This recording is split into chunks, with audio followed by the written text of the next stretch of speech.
today I have project pan number 8. I can't believe I've done so many of these and I have used up so many freaking products. I have been on it.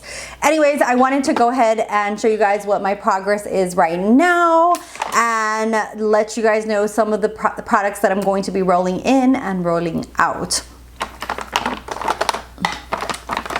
First things first, I used up the Touch and Soul No Problem Priming Water. This smelled like roses, very watery, extremely hydrating. I would not recommend for oily skin, more for dry skin and you want to be like really light-handed with it because it's so watery it comes out. And then sometimes I would even get like a little bit oily during the day because this is like more of that oil kind of base. Really nice, but I'm glad that I used it up. It was already expired and I needed to like chuck it and use it up as soon as possible. So done, and I can enter that into my empties bucket. Another thing that I'm going to be letting go of is this Hourglass Ambient Lighting Palette. And I feel like I did a really good job. If you guys saw this at the beginning of the year, I basically was able to pan these two palettes. This is the main one that I wanted to use up and I did use it up. This is the the Radiant Light, and I use this all over the face. I absolutely love these powders, but I do want to use more stuff in my collection and I've basically been at this all year long. So I did hit pan on this one and I used up half of this one, which is the Dim Light. And then this one, which is a highlighter, the Incandescent Light. I knew it was going to be impossible for me to completely use it up, but for me, I got my money's worth just from hitting pan on these two, like using this one fully up and then hitting halfway pan on this one. So I'm like, okay, it's time to rotate. It's time to rotate. And the last few weeks I've been trying to really hit at this pan, but I'm ready to let it go. So that one is out of the rotation and going to be going bye-bye. I have been using the Becca Light Shifter Finishing Veil. This is one that I started incorporating in for especially that those more shimmery powders that I took out. I have yet to hit pan or anything close to this. To be honest, I haven't been reaching for it as much as I thought I was going to. I'm gonna give it a few more weeks and see if I can do some kind of panning on it. If not, I might switch it out for something that already has a pan on it, but I will be using this as a setting powder. It gives like a nice, beautiful, like kind of like the Hourglass where it gives that like luminous skin look. So I'm going to keep at it, but that one has been hard to pan. One that I am going to be also taking out is the Bare Minerals Bare Pro Warm Natural. The color on this just really darkens up my skin way too much, and I feel like I did pretty good. I started out with the pan being way smaller in the middle, and then I've gotten it to the outer edge, but I just feel like it darkens up my complexion and almost like gives like some of my foundations like a rosier tone when I set it with it. So I'm ready to let this go, and yeah, but I feel good that I at least got it to this point. So another one that is going to bite the dust. And just in case, I have been keeping track of all the stuff that I've used up just so I can do like a 2022 project pan finale and kind of tell you guys how many products I used up and my thoughts. And if you guys want any questions on how to use up products or stuff like that or how I've been incorporating them, leave them down below and I'll put that in the finale, because I feel like this has been like such a learning experience for me to really like keep going at it and like really try to use up products. Okay, something that I feel like I'm doing okay at is this Charlotte Tilbury Flawless Filter.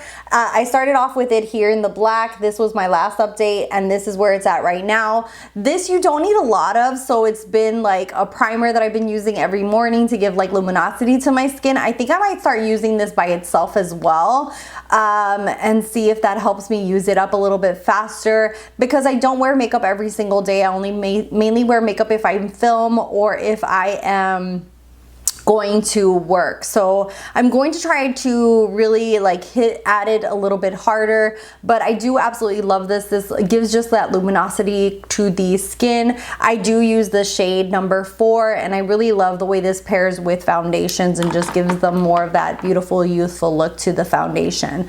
Another one that's been hard for me to use that I haven't hardly budged it at all, this was where I started and this was last update and it's still there, is this Airbrush Flawless Foundation from Charlotte Tilbury. It's so freaking hard to use this up because it's so thick and high coverage that I only need like the tiniest amount, and then I mix it in with another foundation because I don't like this on its own. It's just way too thick. I think I'm going to try to at least make it to half the bottle. If I hit this halfway point, then after that I'm okay with chucking it, because I just feel like this was just too thick of a coverage for me. I bought into the hype of it and was like, yeah, I want that super full coverage, but then that full coverage is just like way overboard for me.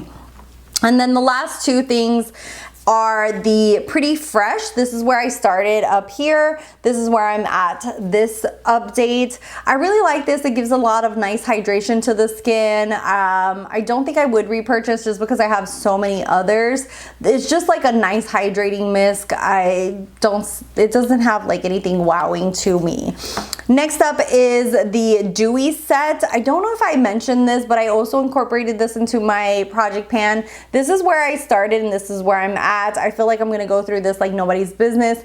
This is a really nice dewy look to the skin, but I hate the way it sprays. It sprays like somebody's spitting in your face, and I just want to kind of use it up. What I've been doing is I've been using this before makeup because it just has like such a hard spray, and then using this one after makeup. And somebody actually in one of my comments, I don't remember who it was, I'm so sorry, but somebody actually said that what they do a lot of the times is they buy a nice mister spray and then okay, I have hair everywhere.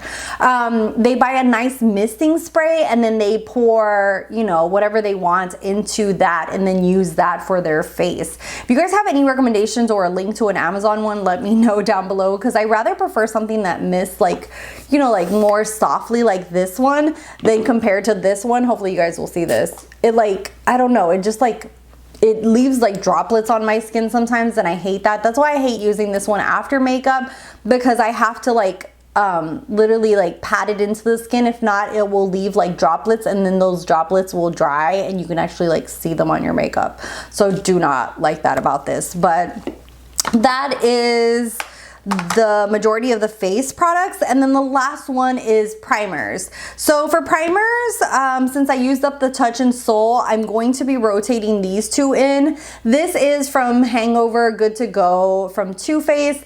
I love this because it's an SPF and a moisturizer in one, and this is where it's at right now. I'm hoping to use this by the end of the year, and it has SPF 25, so it's like a win-win situation. So I'm incorporating that one into my project pan. And then also this one by Touch and Soul. This is called the Icy Sherbet Primer, and I feel like it's one of my older ones in my collection, so I thought I'd go ahead and start using it. This is how it is right now. It's probably like maybe half an inch into the product itself. So I really want to get this down as much as possible and just keep rotating products in. I've been really motivated as far as my low buy. I've really been holding back from myself. The Sephora sale is coming up, and I'm thinking of filming a wish list for you guys. We'll see. But my wish list is really small. I don't think I'll get the majority of the products on there because I just keep talking myself out of them. And as far as my low buy goes, I've been really selective as to what I've bought. I bought the latest thing that I bought was the ColourPop Hocus Pocus 2 collection, and it's because I'm a sucker for packaging and I love when it's a theme that I love. And I also just bought the She Glam Willy Wonka collection. Let me know if you guys want a full review and tutorial on that. I will do that for you guys if you're interested, but that one just called to me as well. So I've been really selective as to what I buy, and I want it to be like things that I really want to have my hands on, and not like something that is like, you know, if it's not special packaging, like if it's just a neutral palette, I'm like, okay, how many neutral palettes?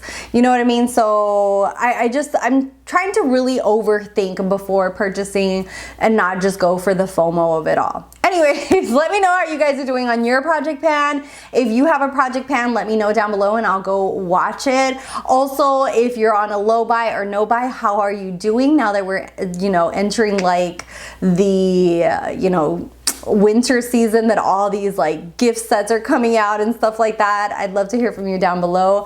Thank you guys so much for watching, for subscribing. If you ain't following my social media is down below, and I'll see you guys in the next one. Bye guys.